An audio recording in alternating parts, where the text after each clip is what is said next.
Halo teman-teman, kembali lagi bersama saya, Siperiano Mario Alberto Teva, MPM 12200006, Program Studi Agribisnis, Fakultas Pertanian, Sains dan Kesehatan Universitas Timur. Di video kali ini teman-teman, saya akan menjelaskan hambatan dalam perdagangan internasional. Oke, kita langsung saja ke materinya.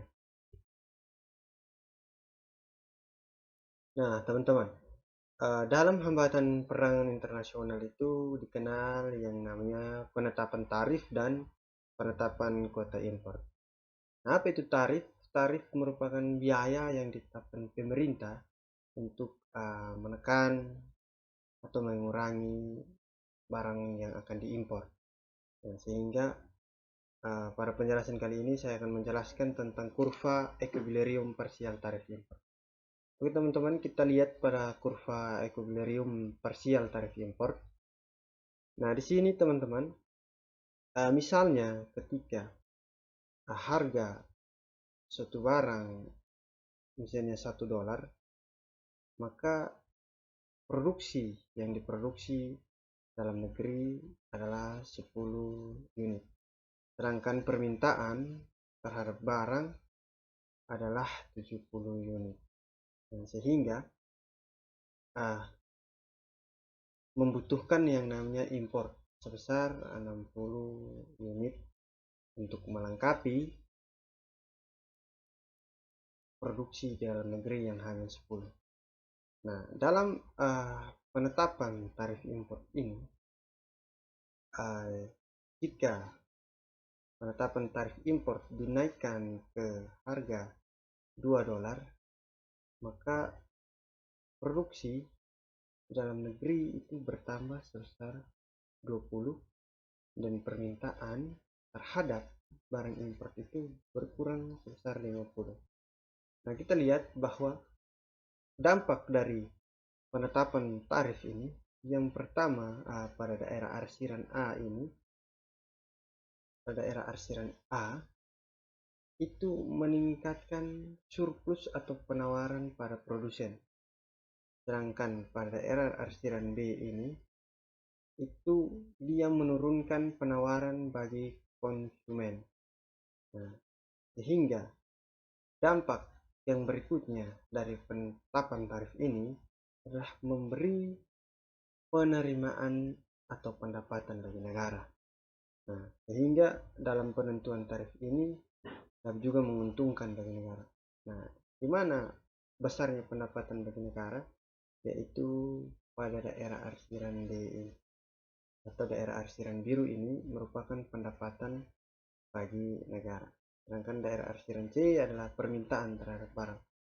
Nah, sehingga dampak yang ditimbulkan dari tarif impor ini yang pertama adalah meningkatkan penawaran para produsen, yang kedua menurunkan penawaran bagi konsumen, dan yang ketiga menambah atau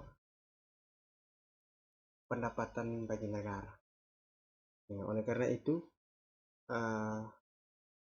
untuk penetapan kuota tarif impor ini bagi saya menguntungkan bagi negara. Nah, kita lihat yang berikut adalah kurva equilibrium parsial kuota impor. Nah, kita lihat pada kurvanya. Misalnya teman-teman, harga $1 itu produksi dalam negeri adalah 10, sedangkan permintaan terhadap barang tersebut adalah 70 unit. Dan sehingga barang yang harus diimpor itu adalah 60 unit. Nah, dalam penentuan kuota impor, misalnya dalam penentuan kuota impor ini, pemerintah melelang atau menjualnya bagi para produsen, sehingga perusahaan yang mendapatkannya berhak untuk memberi harga untuk kuota impor tersebut.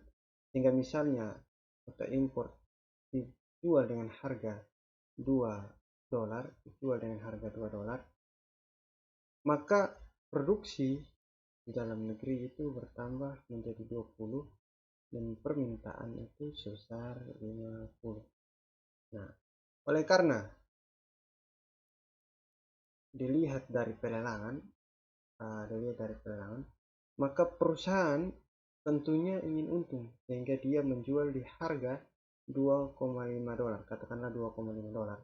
Maka produksi akan meningkat di angka 2,25, sedangkan permintaan terhadap barang tersebut meningkat di angka 55. Nah, sehingga dalam kurva equilibrium parsial kuota import ini berdampak bagi yang pertama itu menaikkan produksi dalam negeri. Nah, yang kedua, mengurangi permintaan produk impor.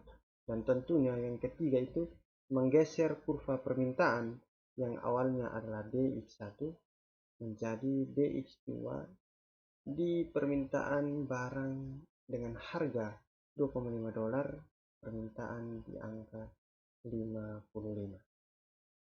Jadi tentunya dalam penentuan tarif dan penentuan kuota impor, tentu penentuan tarif lebih menguntungkan bagi negara karena dia menambah penerimaan bagi negara.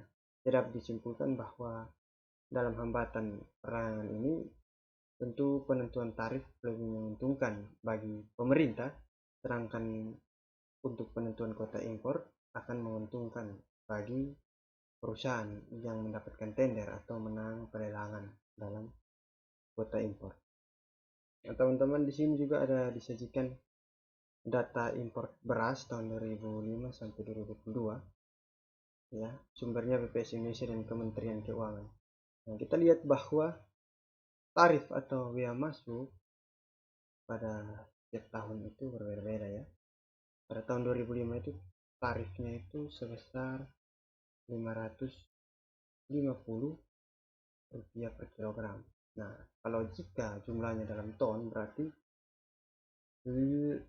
dalam seton itu tarif yang harus dibayarkan oleh importir, negara eksportir kepada negara importir sebesar 550.000 kalau dirupiahkan.